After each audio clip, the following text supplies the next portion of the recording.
foi uma coisa muito natural, assim, eu nunca desejei aquilo, mas apareceu pra mim. Então, eu acredito que já são relacionamentos aí, karma, né, de outras vidas que fazem com que a gente vá se reconectando e se reencontrando, né? Quando se falava em religião, nessas coisas mais espirituais, assim, era meio que motivo de chacota, né? O pessoal tirava sarro, mas eu meio que nunca dei bola, sabe? Porque eu via que era um caminho que valia a pena. Explica o que é karma, né? Porque a gente ouve falar do karma só conotação negativa. Karma é uma palavra em sânscrito que quer dizer basicamente ação, né? Então qualquer coisa que você faça é karma. Ao contrário da ideia de destino, o karma na verdade ele dá a possibilidade de mudança. Essas pessoas normalmente elas andam com a mente divagando a respeito do passado ou vivem na expectativa das coisas que vão acontecer. Só que a gente precisa se atentar que agora é onde estão as oportunidades. Então, para a gente conseguir ter uma percepção melhor disso, a gente treina a meditação. A prática budista ela tem por finalidade criar uma sensibilidade na tua mente, de forma que você consiga perceber todos os devaneios que a mente faz. Se você não é uma pessoa acostumada a identificar os pensamentos, as emoções, direcionar elas de maneira correta, você vai simplesmente ficar passando de um pensamento para o outro e levando a vida como se fosse tudo no automático. O Buda, ele deixou os ensinamentos sobre como transcender e superar isso. Então, ele não é um Deus, ele é simplesmente alguém que conseguiu achar a resposta. Fala pessoal, começando aqui mais um podcast, eu sou Everton Teixeira.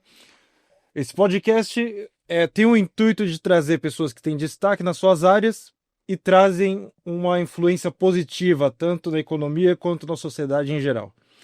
Hoje eu estou aqui com o Guilherme Chamuleira, na verdade ele tem o nome característico, né, do budismo, Yotatsu. Guilherme Yotatsu Chamuleira. 37 anos, monge budista pela tradição Nichirei Daishonin, Nichirei Shu, desculpa, uma das mais antigas escolas de budismo japonês. O Guilherme conheceu o budismo ainda jovem, em 2003, aos 14 anos. Aos 19, decidiu se dedicar profundamente à prática espiritual e foi ordenado monge noviço.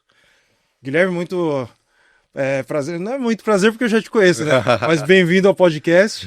Valeu, obrigado pelo convite. Para mim é sempre uma alegria, um prazer aí enorme estar na tua presença aí. A gente sempre aprende bastante contigo, então estou muito feliz de estar aqui. E o Guilherme, para quem não sabe, para quem não conhece, além de budista, monge budista, é engenheiro e artista marcial. Pratica jiu-jitsu, pratica Karate Kyokushin também, tá perto da faixa preta no Karate Kyokushin, né? Então é uma pessoa que une 3 mundos diferentes, né? De uma forma bastante interessante, ele vai contar isso daí pra gente hoje. Né? Então, queria que você começasse aí falando sobre como você se interessou pelo budismo, como é que foi essa... se você sempre pensou em ser monge ou você sempre teve interesse pela prática budista, como é que foi? Bom, na minha casa a gente nunca, tanto eu quanto meu irmão, né, a gente nunca recebeu assim nenhum tipo de educação religiosa, né? Nunca fui batizado em nenhum tipo de igreja, nem forçado a nenhum tipo de crença, né? Apesar disso, eu estudei numa escola católica de freiras, né? E foi uma educação muito bacana, assim, muito legal, de valores interessantes, tudo mais, mas sempre com uma cabeça bem aberta, né? Em relação à religião, à doutrina e tudo mais. Quando eu tinha ali 13 para 14 anos, eu conheci uma senhora, uma japonesa, que frequentava a loja da minha mãe, né? Ela tinha uma loja de produtos naturais, eu trabalhava lá com ela. Trabalhava, né? Tinha 13 anos, dava uma mão ali no que eu conseguia. Mas eu conheci essa senhora lá, ela começou a falar, a explicar, eu fui me interessando, fui me envolvendo. E foi uma coisa muito natural, assim, eu nunca, sabe, desejei aquilo ou que eu busquei necessariamente, assim, mas apareceu pra mim, né? Então, eu acredito que já são relacionamentos aí, karma, né, de outras vidas que fazem com que a gente vá se reconectando e se reencontrando, né? Então, eu a partir dessa idade aí, comecei a estudar, comecei a pesquisar, a me envolver nas práticas, ainda numa organização assim bastante leiga, né? Sem monges, sem ensinamentos muito profundos, mas a partir dela eu fui buscando escolas mais tradicionais, né? Na época não tinha facilidade que a gente tem hoje de WhatsApp, a internet, claro, já tinha, mas era um pouco mais precário, né? Então foi difícil encontrar uma escola tradicional, um templo tradicional da linhagem que eu já vinha estudando, né? Que é a linhagem de Nichiren. E a primeira vez que eu viajei de avião foi para ir para São Paulo para ir atrás desse templo.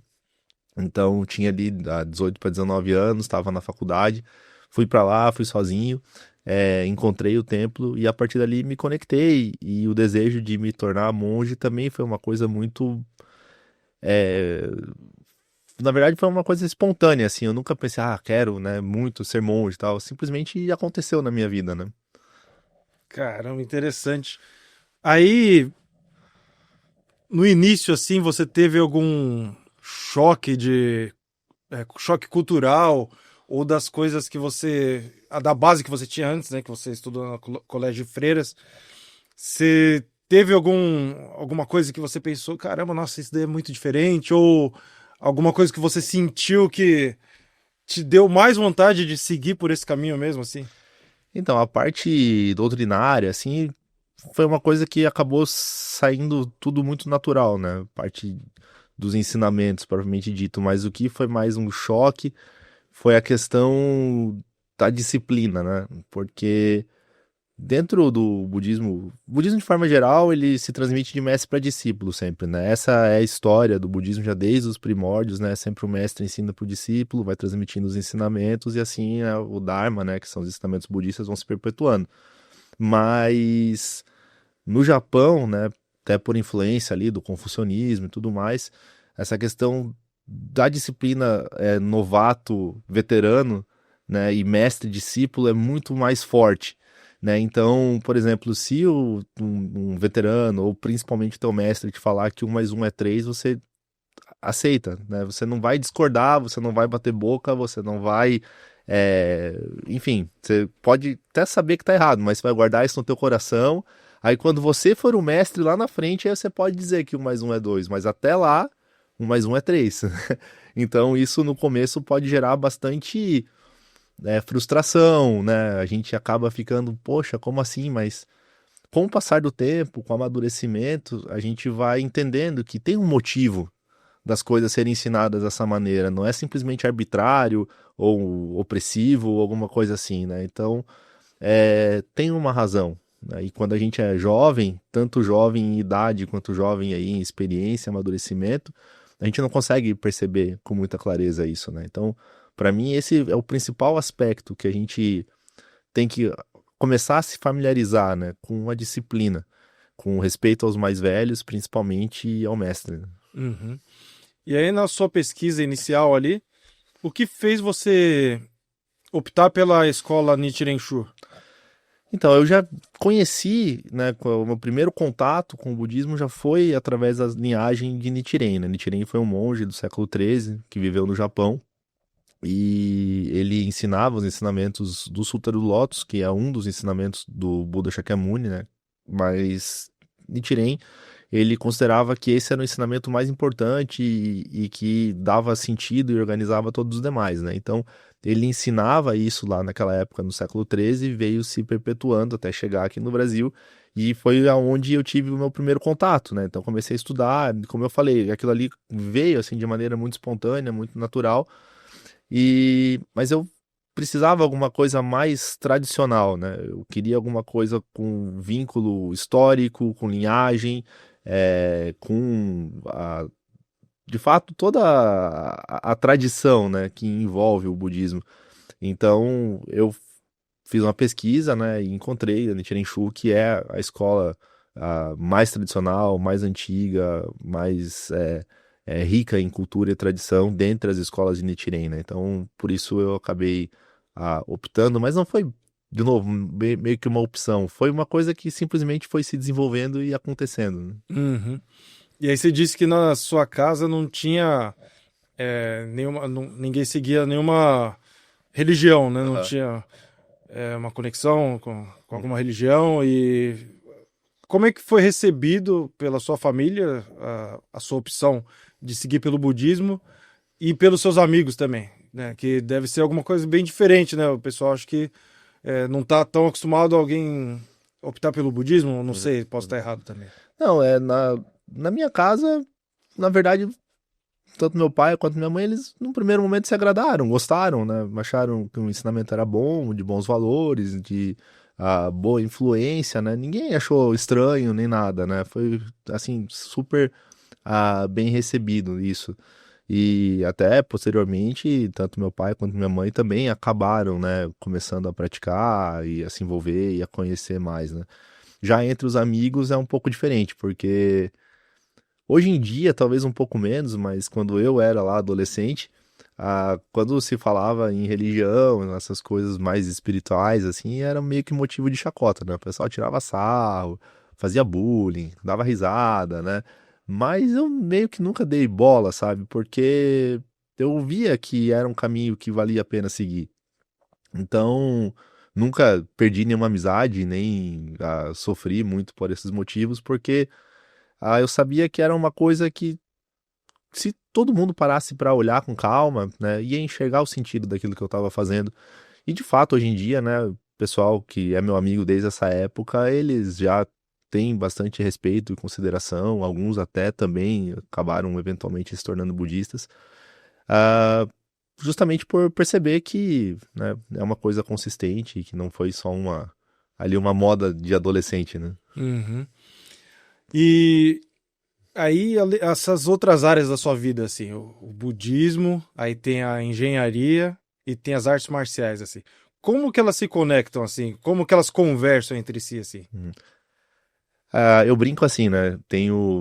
Porque o budismo no Japão, ele é um pouco diferente do budismo que a gente conhece, que a gente imagina no, no mundo, assim, né? Às vezes você imagina aquelas pessoas com a roupa laranjada, que são monges pedindo esmola e tal. Normalmente uma tradição mais ligada à Tailândia, a Mianmar, esses países do Sudeste Asiático. Ou você imagina, né, os monges tibetanos, né? Então, não se sabe muito bem a respeito do funcionamento do budismo no Japão. O budismo no Japão, ele é um pouco mais aberto, no sentido de que os monges não são literalmente monges, né? Então, eles podem casar, eles podem ter filhos, eles podem ter outras profissões. Então, o monge, ele é uma espécie de um sacerdote, né? A gente até chama pela palavra também reverendo, né? Do que propriamente um monge. Então, essa abertura do budismo japonês me permite levar, de certa forma, duas vidas, digamos, né? Uma vida leiga e uma vida ordenada, né? Então, os monges, tradicionalmente, eles vivem de esmola, né? Viviam de esmola. Então, eu me sinto como se na minha mão de monge tivesse segurando a tigela e na minha mão leiga, né, tivesse colocando dinheiro ali, né? Então, assim, eu preciso dos dois lados para sobreviver, para me manter. E as duas partes se complementam, né? Então a gente às vezes pensa que uma prática espiritual, ela tem que ser necessariamente alguma coisa retirada, que você vai ver na montanha, ou que você vai lá ficar meditando 24 horas por dia e tal. Pelo contrário, né? A prática espiritual, ela acontece na vida comum, na vida normal, né? Você precisa manifestar os ensinamentos, manifestar as coisas que você acredita e que você segue em todos os campos de atuação da tua vida, né? Então, às vezes as pessoas acham que a prática é meditar, recitar, rezar, seja qual for a religião, mas na verdade a tua prática é como você trata as pessoas do seu trabalho, como você se dirige, né, às pessoas que estão ao seu redor, como você trata a natureza, né? Então, isso é o mais importante, né? Isso é a prática budista. E então por isso eu consigo tentar conectar todas as coisas, né? A engenharia, a princípio, parece ser alguma coisa bem distante, né? Uma área mais pouco mais fria de cálculos e coisas bem assim exatas, né? Mas só que ainda assim a gente está lidando com pessoas, né? Do outro lado, né? São pessoas que, no meu caso, né? Sou engenheiro civil, as pessoas têm sonhos, né? De construir uma casa, de morar em algum lugar legal, né? Ou às vezes construir alguma coisa para os outros, né? Mas a gente sempre tem que pensar que são seres humanos envolvidos, né? A gente não está trabalhando para o concreto, para o aço, para o tijolo, né? Então a gente sempre tem que tentar levar esses valores, né? Eu, particularmente, sempre tento levar esses valores, né, para os clientes que eu atendo, para os meus colegas de trabalho, sempre ser uma pessoa agradável e que, de novo, né, através do meu comportamento, que eu possa inspirar eles, né, possa elevar eles também. Então, assim, a gente difunde, né, os ensinamentos, como a gente fala, né, gentileza gera gentileza, né? Uhum. E a questão das artes marciais também é uma coisa que desde muito cedo ela surgiu na minha vida e até tem uma história engraçada, assim, porque eu comecei a fazer karatê antes de conhecer o budismo, mais ou menos na mesma época, assim, tipo um ano antes, mais ou menos eu comecei a treinar karatê. E claro, como você sabe, o Karate Kyokushin foi fundado pelo mestre Masutatsu Oyama. Uhum. E tudo bem, né? Praticava ali, treinava karatê, conhecia o budismo. E aí, quando eu decidi me tornar monge, já lá 5 anos depois, eu recebi o nome Otatsu, né, do meu mestre. E O, né, é a primeira letra que é a letra que vem dele, né? O significado quer dizer necessário. A segunda letra, Tatsu, né, quer dizer alcançar, né? Mas o que me chamou a atenção não foi o significado do nome em si, mas foi que Tatsu, a letra Tatsu era a mesma letra do Masutatsu, né? Uhum. E eu achei, poxa, né, isso tá dando algum indício, né, de que os dois caminhos talvez eles se encontrem. E conforme eu fui conhecendo mais, e claro, na época que eu comecei a treinar karatê, não tinha muito recurso de pesquisa, de internet e tal, né? Às vezes queria ver vídeo, eram uns VHS lá que o pessoal tinha, quando começou já a surgir YouTube, que de vez em quando tinha alguma luta lá para ver. Aí era tudo muito mais complicado, mas conforme o acesso foi melhorando, eu descobri que o mestre Masato Oyama, né, fundador do Karate Kyokushin, ele, ele treinou nas duas principais montanhas da nossa escola, né, da Nichiren-shu. Então ele estudou, né, ele treinou no Monte Kyosumi e treinou no Monte Minobu. Então o Monte Kyosumi é aonde o fundador da nossa escola estudou quando era pequeno, né, quando era criança, né, ele entrou lá para fazer sua formação monástica e foi aonde ele fundou o budismo Nichiren. E recentemente eu tive no Monte Kyosumi e eu fui no local, você atravessa a rua do templo, do outro lado é o local onde o mestre Oyama treinava, Uhum. né? E lá tem uma placa, né? Aqui é o local da fundação do Karate Kyokushin. E eu achei, poxa, né? É muito interessante, né? E eu não consigo pensar em outra coisa a não ser a karma, né? Relacionamentos que a gente vai cultivando, né, com o passar dos anos e as pontas vão se juntando invariavelmente de uma forma ou outra. Então, para mim, a gente tem a questão do caminho, né, tanto no budismo quanto nas artes marciais, né? A gente fala a Butsudo, né, então o caminho do Buda, ou Karate Do, né, também tem Judô, Aikido, né, outras artes marciais que tem esse Do, né, então o caminho é uma coisa muito importante dentro do budismo, dentro das artes japonesas de forma geral, né. Então, isso quer dizer o quê? Que a gente trilha aquele caminho, né, com todos os aspectos que a gente tem, né, com toda a nossa vida.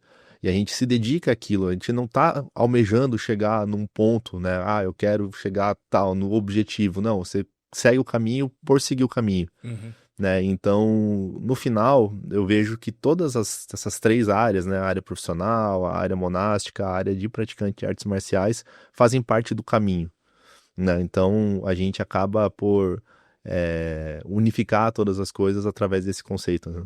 Uhum. E aí você explica o que que é karma, né? Porque a gente ouve falar do karma só numa conotação negativa, né? Não sei o que, alguém se prejudica é karma, não sei o que. Mas às vezes que você falou agora foram todas em uma conotação positiva, né? Coisas boas que aconteceram com você. O Aham. que seria o karma?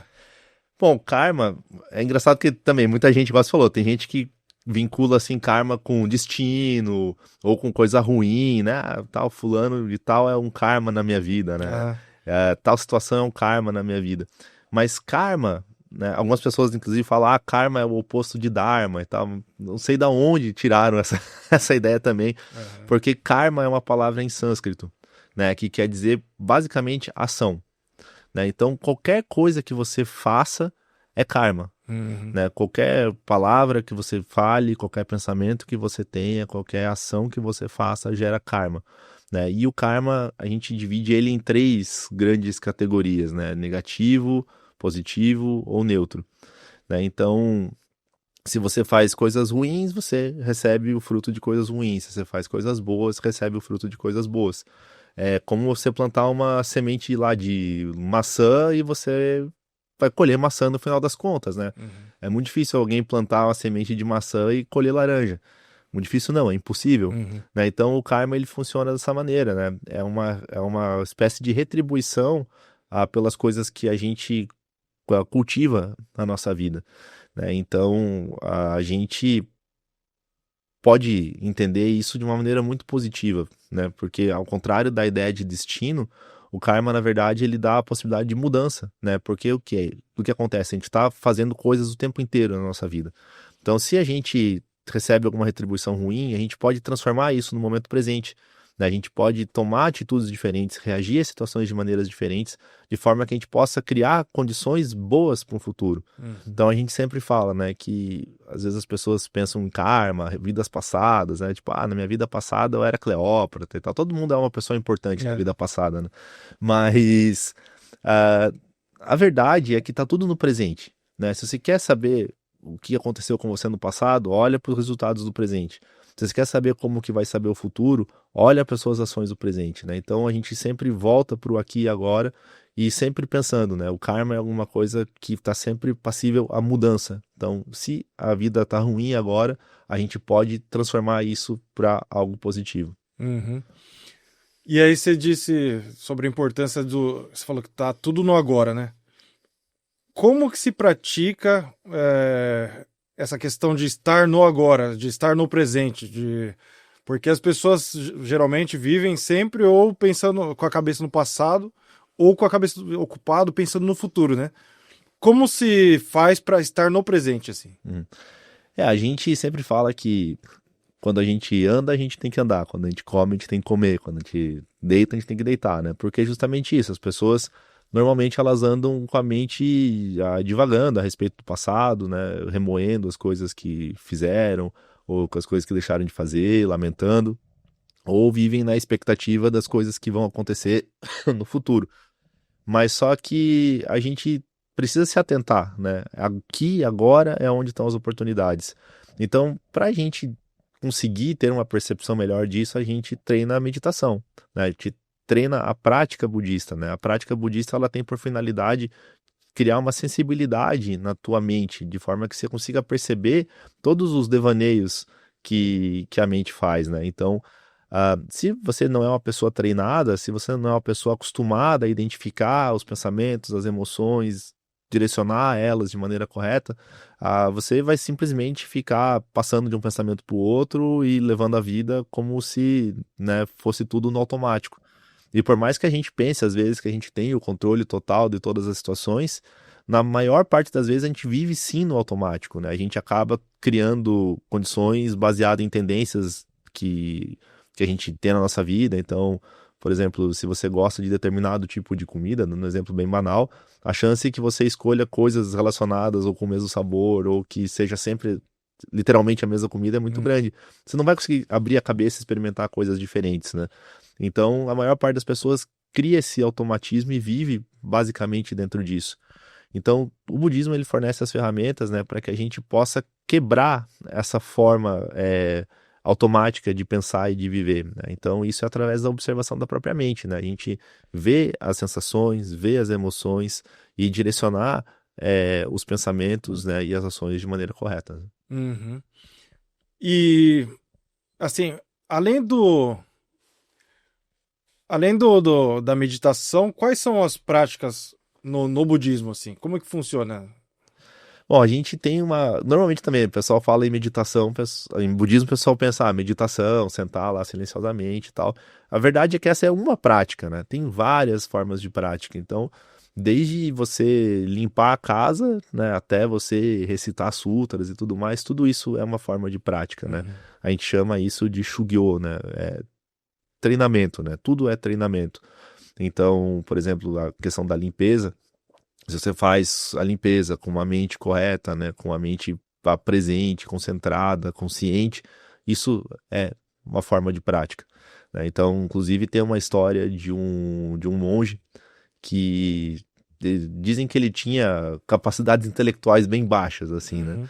E o Buda, ele fazia parte da comunidade do Buda, mas ele não era orientado diretamente pelo Buda, né? Eram monges sêniores ali que cuidavam dele, instruíam ele, mas ele tinha a capacidade intelectual tão baixa que ele não conseguia fazer nada, né? Ele não conseguia recitar nenhum sutra, ele não conseguia prestar atenção nos ensinamentos, ele não conseguia meditar, e finalmente esses monges sêniores falaram: ah, cara, não dá pra você, vai embora, né? Você não consegue. E aí ele tava saindo então do local onde os monges estavam reunidos, triste, cabisbaixo, e até que o Buda viu lá, intercedeu ali, né? Interceptou ele e falou: o que aconteceu? Contou toda a história e tal. Daí o Buda falou: não, vou te passar uma prática aqui, né? Então você vai pegar essa vassoura e você vai pegar esse pano e você vai limpar as coisas, né? Enquanto você limpa, você só vai pensar, né? Então, limpa a sujeira, né? A sujeira limpa, né? Só isso. Mas nem essa frase, na verdade, ele conseguiu decorar, né? Mas ele se empenhou diligentemente naquilo, fazia, limpava, limpava, limpava, limpava, até que num belo dia ele entendeu o significado dessa frase, né? E ele entendeu o ensinamento por trás e conseguiu ter uma realização, né? Um tipo de despertar naquele momento. E então os discípulos sêniores ali, eles até se envergonharam, né, disso, né? Poxa, né, a gente menosprezou aquela pessoa, sendo que ela tinha essa capacidade, a gente que não soube instruir ela corretamente. Então, como tava falando, a prática, né, pode ser desde a limpeza, mas a prática formal, né, pelo menos dentro da nossa escola, é a prática da recitação, né? A gente recita um mantra chamado Daimoku, né, que se pronuncia Namu Myoho Renge Kyo, né? Namu Myoho Renge Kyo quer dizer literalmente, né, devoção ao Sutra do Lótus do Dharma Maravilhoso. Então, esse Sutra do Lótus, como eu falei antes, ele é considerado o principal, né, o ensinamento mais nobre, mais elevado do Buda Shakyamuni. E nesse ensinamento consta, né, de que todos os seres podem atingir a iluminação, todos os seres têm uma dignidade inerente, né, e que deve ser respeitada e valorizada, Uhum. né? Então, todas as pessoas, elas são iguais em essência, né? Então, isso é um ensinamento muito importante. Então, quando a gente fala, né, claro, isso é o mais importante, mas não só isso, né? Tô sintetizando super aqui. Então, quando a gente fala Namu Myoho Renge Kyo, a gente tá falando, né? Eu juro que eu vou colocar os ensinamentos do budismo, né? Do Sutra do Lótus, especialmente, no cerne, no coração da minha vida, e vou praticar eles, né? Com o corpo, com a mente, com as palavras, da melhor maneira possível, né? Então a gente interioriza isso, a gente absorve, a ideia é absorver os ensinamentos do Sutra na nossa própria vida. Então essa é a nossa prática principal, que é essa recitação. Até falei um mantra, tecnicamente falando, nem é um mantra, mas assim, para explicar de maneira fácil, né? Então a gente recita, né? Namu Myoho Renge Kyo, Namu Myoho Renge Kyo, Namu Myoho Renge Kyo, visualizando o Buda, né? Visualizando o mandala, às vezes, e a gente tenta enxergar, né, essa realidade de que todos os seres são puros e bons e são Budas em essência, né? Então essa é a nossa prática principal, né? Uhum. E aí, pensando, por exemplo, é, você tem a prática que faz você enxergar a outra pessoa como pura, como boa. Como é que você faz pra lutar contra uma pessoa dessas? Como é que você não se contradiz a parte da arte marcial ou você acha que é diferente a relação assim? É, essa questão da luta, então, vocês sabem, é uma coisa que eu tenho um pouco de dificuldade, mas é uma coisa minha, assim, né? Não nada a ver com a questão do caminho espiritual. Eu acho que a luta contra a outra pessoa, na verdade, não é contra a outra pessoa, é contra você mesmo, né? A outra pessoa, ela tá ali te dando a oportunidade de se testar, né? A outra pessoa não é teu inimigo, ela não tá ali para te prejudicar, ela tá se testando também, né? Os dois se combinam de entrar num confronto, mas na verdade ninguém é inimigo, né? É uma questão mais de autodesenvolvimento, o quanto eu tô preparado, o quanto eu consigo superar a adversidade, o quanto eu consigo me sobressair, né, perante os problemas, né? O quanto eu sou melhor hoje do que eu era ontem. Uhum. Então eu acho que a questão não é você ser você contra outro, mas é você contra você mesmo. E você até agradecer pela outra pessoa estar ali, né? Também se dispondo a te propiciar esse momento, né? Então, o outro, o adversário, ele é um Buda também. E através da luta, ele também está te dando ensinamentos. Uhum. Então, basta a gente ter a mente correta para poder observar isso, e entender que mesmo na luta, você está podendo receber ensinamento através do teu adversário, né? É como se o adversário fosse uma espécie de professor também, né?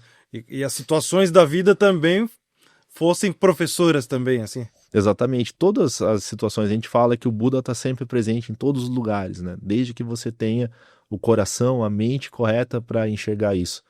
Então, se você não tem uma mente predisposta, você vai lá, você vai lutar, né, com o teu adversário, vai odiar ele, vai brigar, você vai entrar em confronto. Você pode até ganhar, mas vai fazer mal para você isso, né? Para tua vida, para o teu coração, para os teus sentimentos. Então, a gente considera que isso não é um caminho bom, isso não é um caminho ah, de desenvolvimento, né? Então, se você consegue enxergar no adversário um professor, isso é bom. Assim como a gente pode enxergar um professor em qualquer coisa, né? Se você olha na rua uma folha de uma árvore caindo e você tem uma predisposição, você tem uma mente mais sensível, mais refinada, você pode até encarar aquela folha caindo como um ensinamento também, um ensinamento sobre, por exemplo, a impermanência, a transitoriedade, né? Você pode, a partir de coisas simples da vida, né, receber ensinamentos muito profundos. Uhum. Aí você disse que Buda está em todos os lugares, né? E o pessoal fala que Deus é onipresente. Buda seria Deus? Não, porque num primeiro momento, o Buda, ele é uma pessoa, né, como a gente. A diferença é que ele nasceu lá 2.500 e muitos anos atrás, e ele passou por várias dificuldades, assim como nós passamos também, né? Claro que as dificuldades elas se apresentavam de formas diferentes naquela época, por causa da diferença temporal e geográfica, claro, Uhum. mas a essência dos sofrimentos que ele se confrontou naquele tempo eram as mesmas que a gente tem hoje, né? Então, por exemplo, ele se confrontou com o envelhecimento, com a doença, com a morte, né? Com a separação entre as pessoas que se amam, com você estar perto de quem você não gosta, né? Com as dores e os sofrimentos advindos do próprio corpo. Ele se deparou com isso, ele se preocupou com isso. E ele pensou, o que que a gente pode fazer para resolver essa questão? Uhum. Né? E aí ele se dedicou à prática intensa, né, para tentar solucionar esse problema, porque ele via, né, ele na época era casado, tinha um filho recém-nascido, e ele pensava, mesmo essas pessoas, né, que eu amo e que eu prezo tanto, elas vão passar por isso e elas vão sofrer invariavelmente também, né? Então, esse tipo de sofrimento, claro que existe na nossa vida ainda hoje, claro que isso é muito presente, né? Então, o Buda, ele deixou os ensinamentos sobre como transcender e superar isso, né? Então, ele não é um deus, né? Ele é simplesmente alguém que conseguiu achar a resposta.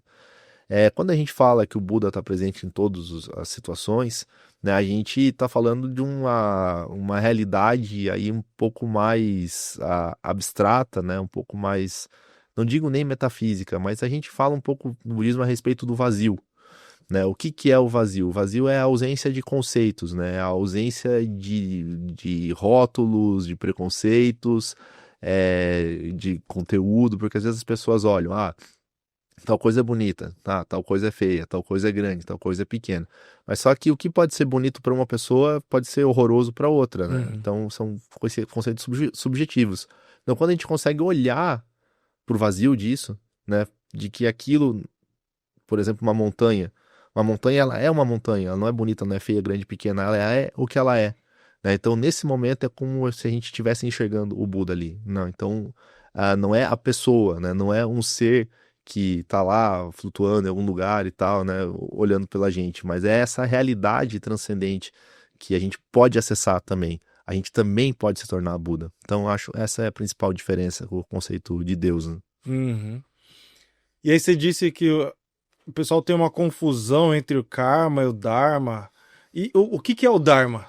Então, Dharma é uma palavra que às vezes as pessoas traduzem como lei, né? Lei é uma das possibilidades de tradução para a palavra karma, mas só que a lei ela acaba ainda ficando muito superficial, né? A gente acaba considerando lei, às vezes em termos até jurídicos, né, e mais simples. O Dharma, ele, se você olhar num dicionário lá de sânscrito, é um verbete gigante, né? Então ele tem várias possibilidades de tradução, mas dentro do contexto budista, normalmente a gente se refere ao Dharma como os ensinos do Buda, Uhum.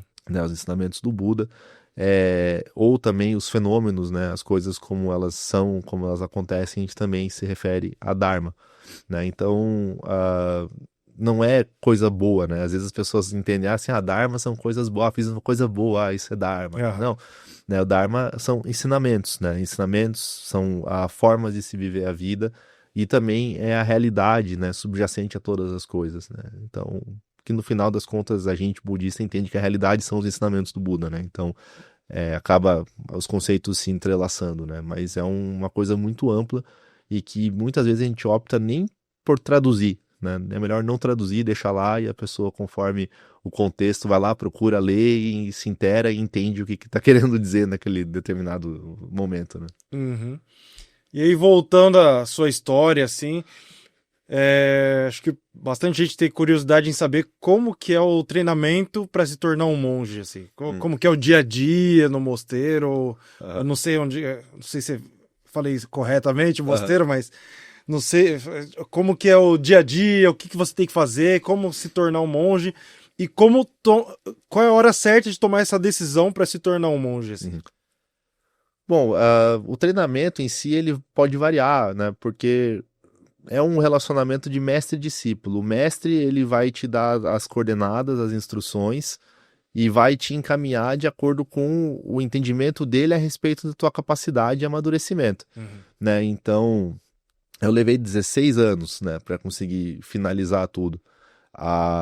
Talvez um pouco de culpa minha, né, de ter sido mais devagar, mas, claro, também outros fatores, né, porque no meu caso, a gente é uma tradição japonesa, a gente tá aqui no Brasil, lá, por ser uma escola muito tradicional, tudo em japonês, né, então imagina uma instituição já de 800 anos, as coisas são um pouco mais demoradas, né, naturalmente. Mas para mim essa demora toda foi boa, né? Justamente pela questão do treinamento.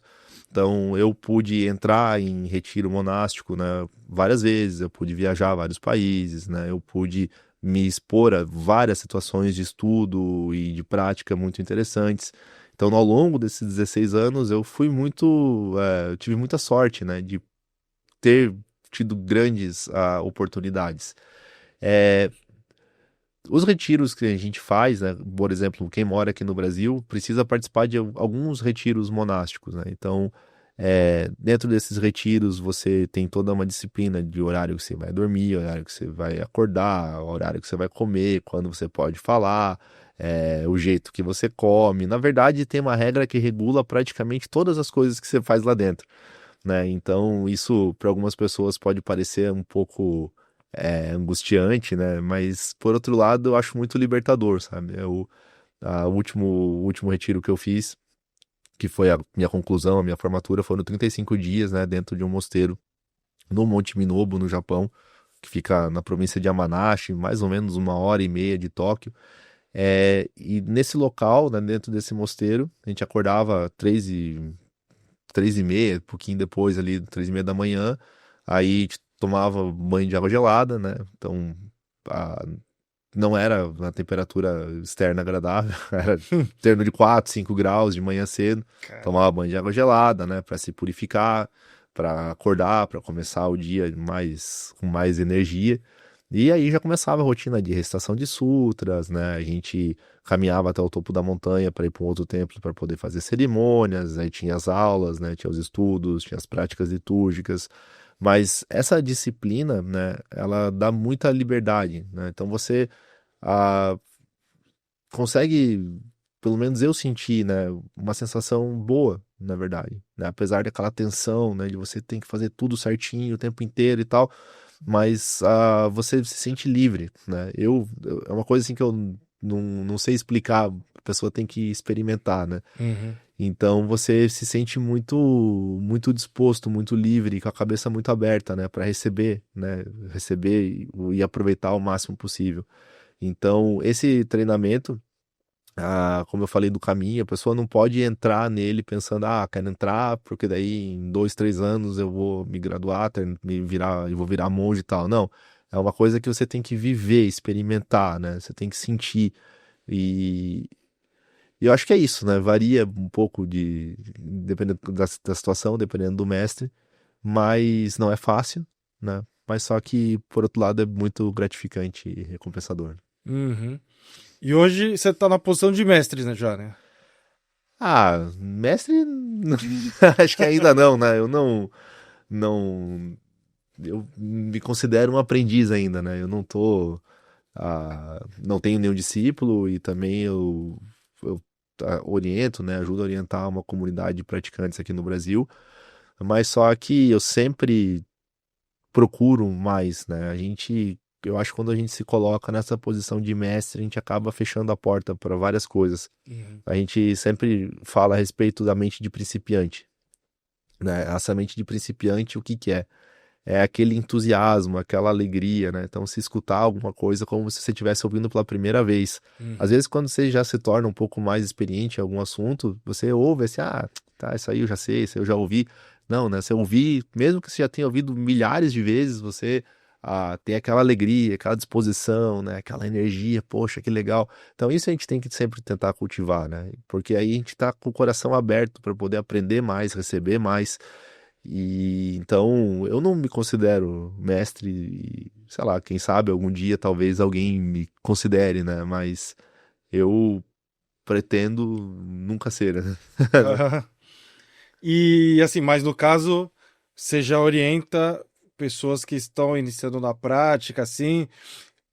No karatê, por exemplo, nas artes marciais, é um pouco mais, eu diria assim, não sei se é mais fácil, mas você consegue observar a evolução do praticante com mais clareza, né? Assim, por exemplo, ele está conseguindo fazer os movimentos assim, assim, está evoluindo. Você consegue observar, né? Consegue ver. A pessoa que está orientando pessoas novas no budismo, como que é? Assim, é fácil de observar também a evolução na prática, assim? Não, é difícil. É difícil a gente observar porque a prática do budismo ela acontece dentro do coração de cada Uhum. um, né? Então, às vezes, por mais que a pessoa ela se porte de uma maneira X, ou ela tenha algum tipo de habilidade para fazer determinada coisa e tal, se isso não tá dentro do coração dela, a gente, né, não é em vão, né, na verdade. E por outro lado, as pessoas que não têm tanta desenvoltura, não têm tanta habilidade, não sabem tanta coisa, elas têm um coração bom, têm um coração puro, sabe? Aham. Então é muito difícil a gente conseguir saber isso. A gente sabe através do contato, através da interação, né? Através da atenção pelas outras pessoas. E aí a gente consegue avaliar a progressão de cada um. Mas só que ainda assim essa avaliação ela é muito. é, Não digo inútil, né? Porque para termos assim usuais, claro, né? É interessante a gente saber quanto cada um está se desenvolvendo, mas o importante é quanto cada um sente que está desenvolvendo, quanto cada um sente, isso está sendo bom para mim, isso está fazendo bem na minha vida, está me transformando, sabe? Então, a avaliação mesmo de como a prática influencia ou como a prática te evolui, só você pode fazer, né? Então, o mestre ele está ali para facilitar, né? O professor, os monges, né? Eles estão ali para facilitar. Então, se você se abre, se você demonstra interesse, se você quer mais, ele vai te fornecer mais, né? Desde que você tenha sinceridade, que você tenha comprometimento, ele vai te fornecer mais. Mas o que você vai fazer com isso, aí é cada um por si, né? Uhum. E, assim, eu sei que para você acho que seria difícil falar em nome do budismo, mas na sua opinião, como praticante, né, como reverendo, como o budismo torna o mundo melhor? Olha, eu acho que principalmente por essa visão de que todas as pessoas elas têm uma dignidade inata, sabe? Independentemente de quem sejam essas pessoas. Recentemente estava conversando com uma senhora, né, praticante já bem experiente, e ela estava discutindo, né, se o Trump ele era um espírito faminto, né, que é uma das categorias de seres vivos, né, que a gente fala no budismo. E ela tava ali aquela ideia, será que o Trump é um espírito faminto? Ele tá no inferno? Que tipo de, né? Aí eu falei pra ela, você deveria pensar que o Trump é um Buda, né? Ela ficou assim chocada, né? Eu falei, não, né? É, é isso que você precisa enxergar, porque você precisa se despir, né, de todos esses nossos preconceitos, essas nossas aflições, né? Talvez você não concorde com o que a pessoa faz, e se você não concordar, claro, você tem todo o direito de fazer isso, mas se cada um enxergasse a dignidade da vida do próximo, né, com certeza o mundo se tornaria um lugar melhor. Né? Com certeza a gente teria mais respeito, teria mais harmonia, né, teria mais paz. Então, através dessa filosofia, né, de que todos são Budas, né, e não só as pessoas, né, todos os animais, todos os vegetais, tudo tem essa essência, essa natureza de Buda. Eu acho que esse ensinamento é muito valioso, sabe? E eu acho que isso pode, de fato, mudar o mundo. Né? Uhum. E você e sua família são vegetarianos, né? Uhum.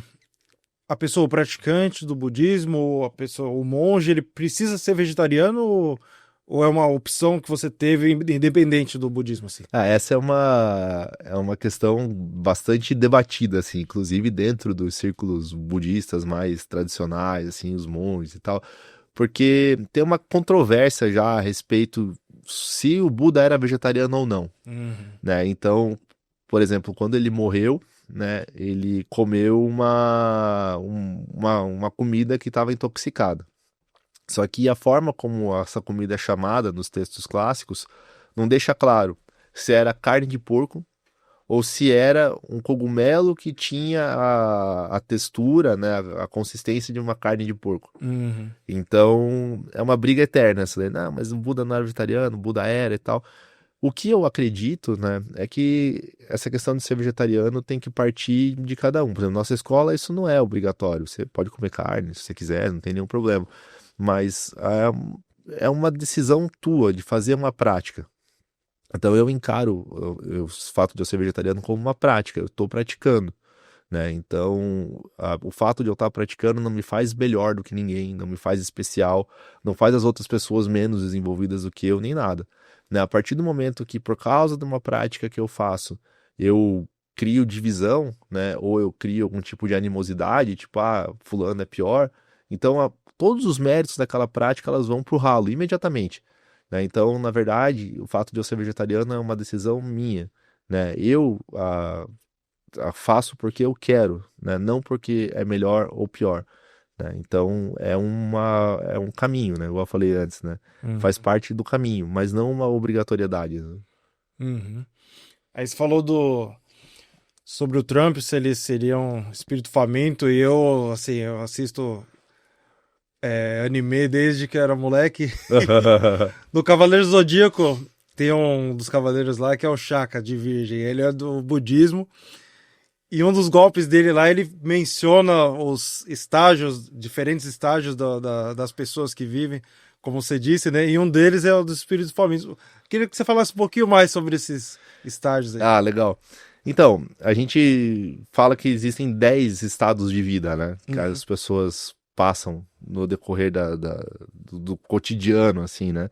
Desses 10, 4 são um pouco mais difíceis, né? Porque é o estado a gente chama de ouvintes, despertadores que se despertaram por conta própria, os bodhisattvas e os budas. Aí eu não vou nem entrar muito nesse mérito, mas são pessoas que praticaram muito e têm um desenvolvimento, uma realização espiritual muito elevada, muito alta.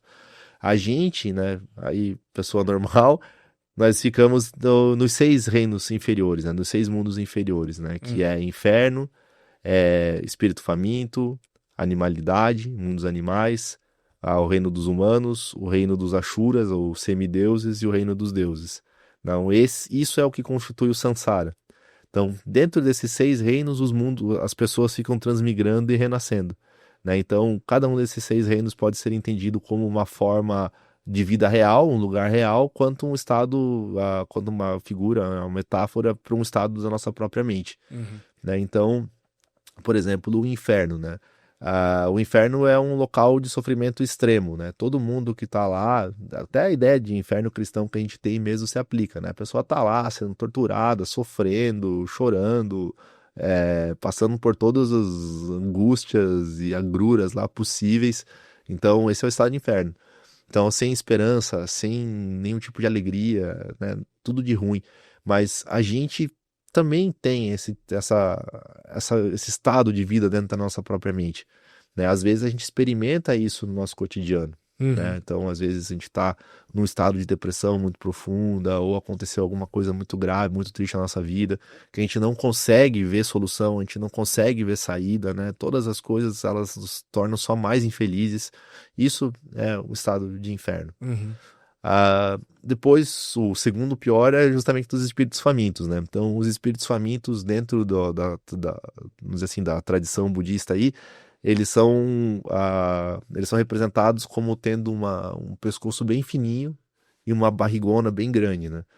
E entre outras coisas também, mas essas são as principais características deles, né? Isso quer dizer o quê? Que eles não conseguem nunca comer o suficiente para encher a barriga. Então, eles estão sempre com fome, né? E aí tem uns detalhes a mais, por exemplo, tudo que eles põem na boca se torna brasa e tal. Então, assim, a característica deles é que eles estão sempre com fome. Por isso, né, espíritos famintos. Uhum. E não é que são espíritos, né? Te chama espíritos, mas não quer dizer que são fantasmias e tal, né? São seres vivos mesmo, né? E esse estado de fome constante também pode ser uma metáfora para nossa própria vida.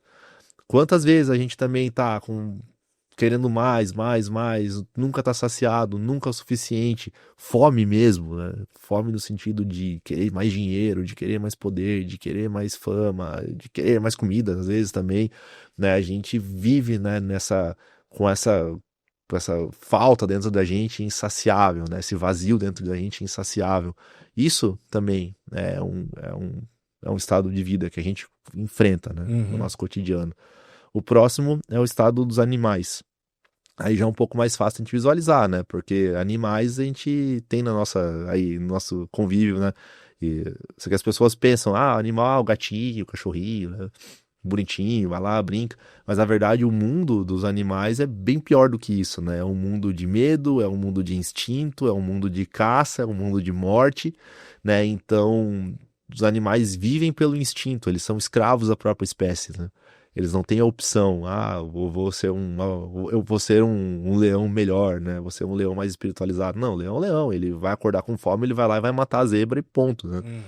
E a zebra vai acordar de manhã morrendo de medo que o leão vai vir e vai comer ela e ela não tem a opção de não ser comida pelo leão, né? Não, vou Uhum. morar num bairro mais seguro, assim, ela não consegue fazer isso, né? Então, os animais, eles são movidos pelo instinto. Então, a gente também, às vezes, é movido pelo instinto, né? Então, às vezes, as pessoas, instinto por sexo, instinto por reagir às coisas de qualquer jeito, né? Aquela coisa da pessoa, você fala alguma coisa, a pessoa já vai lá, faz de qualquer jeito, a primeira coisa que dá na cabeça, sem parar pra pensar, sem nada. Então, isso é viver como um animal, né? Uhum. Aí eu vou pular os humanos por enquanto, né? A gente tem os semideuses, né? Que são os Ashuras. Esses Ashuras também dentro da cosmologia aí budista, védica, eles são semideuses. Eles queriam muito ser deuses, mas só que eles não são. Aí eles têm a aparência, eles têm a força, eles têm o poder dos deuses, mas eles não são deuses. E eles estão o tempo inteiro tentando destronar os deuses para que eles possam chegar lá e reinar, né? E assumir a posição, só que eles nunca conseguem, Uhum. né? Então eles estão sempre lutando e nunca conseguem, sempre lutando e nunca conseguem, e sempre com raiva, sempre com ódio, sempre com agressão, né? E de novo, né? Isso também é um estado pra gente na nossa vida diária, né? Então a pessoa que tem ganância, né? Aquele ódio, aquela raiva dentro dela, né? De querer as coisas, nunca dá certo, e ele desconta nas outras pessoas, ele agride, né? Então, isso é um estado, né, de ira, né? Que a gente chama também. Uhum. E o estado dos deuses, né? Aí, pô, o estado dos deuses é bacana, né? Porque tá lá, os semideuses aqui não conseguem atacar eles lá, eles estão sempre numa boa, têm os desejos realizados, são sempre alegres, não tem nenhum tipo de preocupação, não tem nada para reclamar.